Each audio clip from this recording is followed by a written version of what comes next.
Stormtrek. It's a bit unfortunate for you, really, because you approached me in a very, very friendly manner. But this is a day when I've encountered an old friend of mine called G-Rup. Gear Up. And I've watched his last two videos. I confess that I'm so disgusted at them. I'm just trying to think of a suitable way of... Well, I won't use profanity because you don't deserve it. But the problem is that on the same day that this guy has sickened me, you come along, and I'm still angry from Gear Up's work. Now, you haven't described yourself as a creationist, and maybe I'm being unfair. On your page, I think you describe yourself as... you have an evolutionist view while remaining a Christian fundamentalist. Holy dichotomy, Batman. I'm sorry, like I say, it's a bad day for me to be making this video to you. I'm ashamed that I haven't got the control. But you believe the Bible is the inerrant word of God. And the only way to salvation is through faith alone in Jesus, not works. Which translated means that your God burns good guys for eternity. I don't need to say any more. You say that another word for rapture or revelation is creation. Well, I don't quite know how you get to that. Revelation is an intellectual high. Rapture is an emotional high.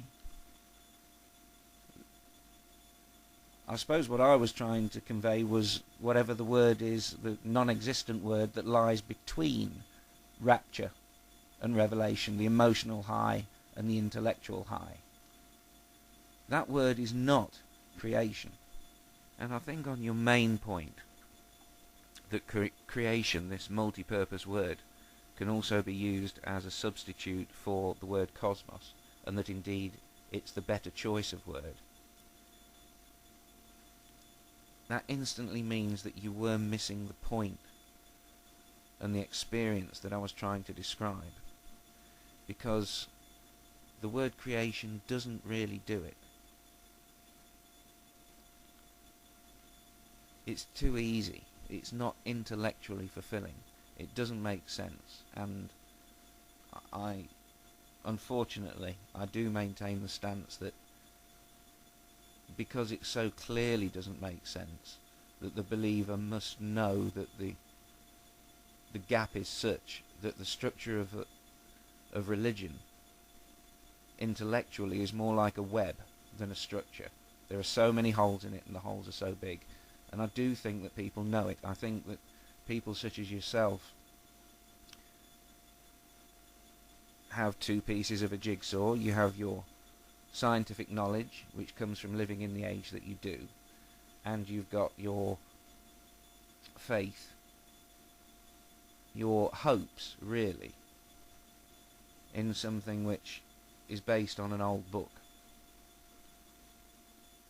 And a time when people had no answers, but their need for answers was just as big as it is today. And you've got these pieces of the jigsaw, and the pictures don't look the same. They don't match up at all, and the joins aren't right at all. They're totally the wrong shapes and sizes. And somewhere in your mind, there's a curvy line where the two things meet. And it's something that you've forced. I don't think it... If you accept evolution, you accepted evolution, you went Christian fundamentalist, but then you subsequently slid back to the evolutionary position. Now, that means that part of you can be intellectually persuaded by evidence. And that means that for some reason you're saying you've got a literal belief, which I cannot imagine how a mind can compartmentalize itself and seal off certain thoughts from ever talking to each other.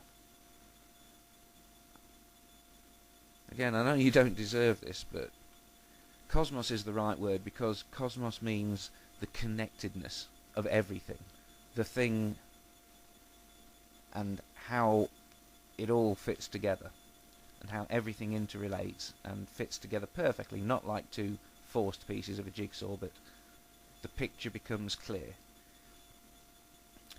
If we'd have sent a poet, he might have been able to convey what he saw better than the physicist. But it would be a waste of such an opportunity to send anyone but the physicist. Because the poet would describe what he would see, but he wouldn't notice the unusual, the thing that shouldn't be there, the thing that according to theory was impossible.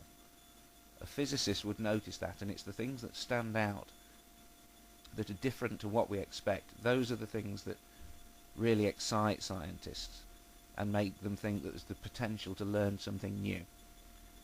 How did that exception occur? What have we got wrong which makes that possible? A poet wouldn't notice. So if you were in charge and you gave the poet the ticket, you would have just cost mankind's learning maybe 1,000 years. That's what happens when religion takes over your heart and your mind.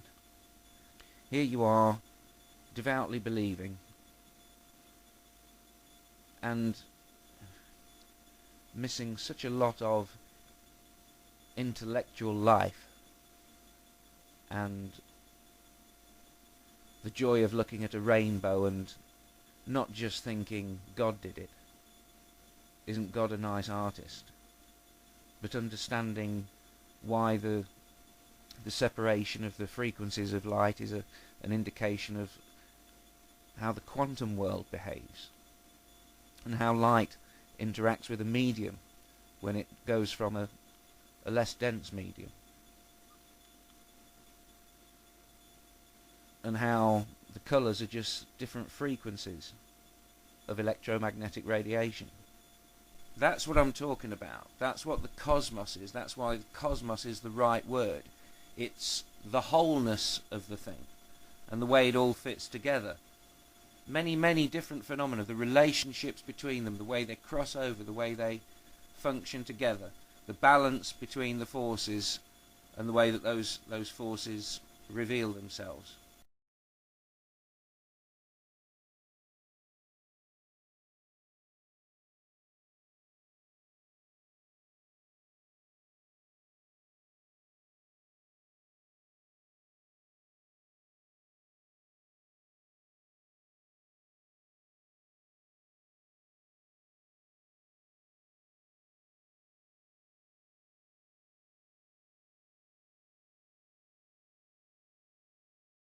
There is no intellectual, as in the realm of ideas, there's no intellectual pleasure to be gained from thinking of the universe as a creation, because that's where it stops. You don't ask how it was created. You don't go into the physical laws involved and study them so that you can know your God better. You don't do that. If you did do that, you wouldn't be a fundamentalist Christian.